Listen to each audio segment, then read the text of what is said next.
তম শিক্ষক নিবন্ধনের ফল প্রকাশ নিয়ে গুঞ্জন, যা বলছে এনটিআরসি। সম্মানিত ভিউয়ার্স, আসসালামু আলাইকুম রহমতুল্লাহি অবরকাতুহু।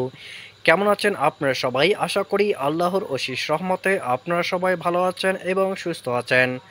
এই চ্যানেলের আরেকটি গুরুত্বপূর্ণ ভিডিওতে আপনাদেরকে স্বাগতম। আপনারা ইতিমধ্যেই থাম্বনেল দেখেই বুঝতে পেরেছেন আজকের ভিডিওটি কাদের জন্য খুবই গুরুত্বপূর্ণ।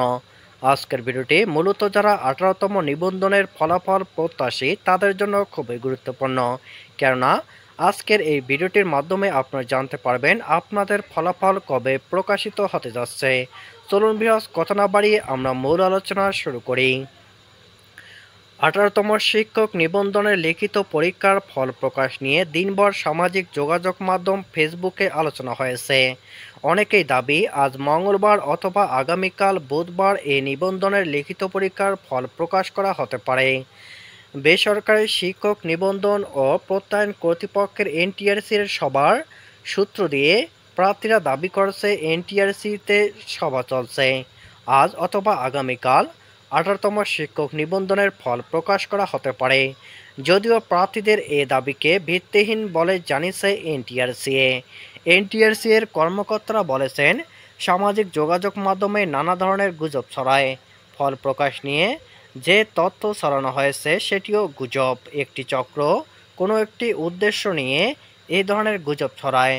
ফল প্রকাশ নিয়ে কোনো সিদ্ধান্ত হয়নি জানতে চাইলে এনটিআরসি এর সচিব এএমএম রিজনুল হক দ্য ডেইলি ক্যাম্পাসকে বলেন, 18তম শিক্ষক নিবন্ধনের লিখিত পরীক্ষার ফল প্রকাশ নিয়ে কোনো সিদ্ধান্ত হয়নি। আজকে সভা আমাদের রেগুলার মিটিং।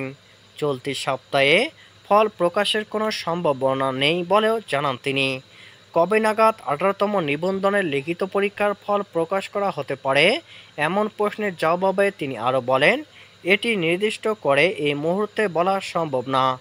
আমরা কাজ করছি, যত দ্রুত সম্ভব ফল প্রকাশ করা হবে।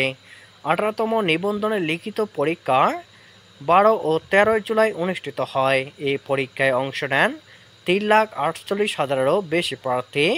বেসরকারি শিক্ষক নিবন্ধন পরীক্ষার বিধিমালা অনুযায়ী গত সেপ্টেম্বর মাসের মাঝামাঝি এই পরীক্ষার ফল প্রকাশ করার কথা ছিল, কিন্তু দেশের অস্থিতিশীল অবস্থার কারণে বিধিমালা অনুযায়ী লিখিত পরীক্ষার ফল প্রকাশ করা যায়নি বলে জানিয়েছে কর্মকর্তারা।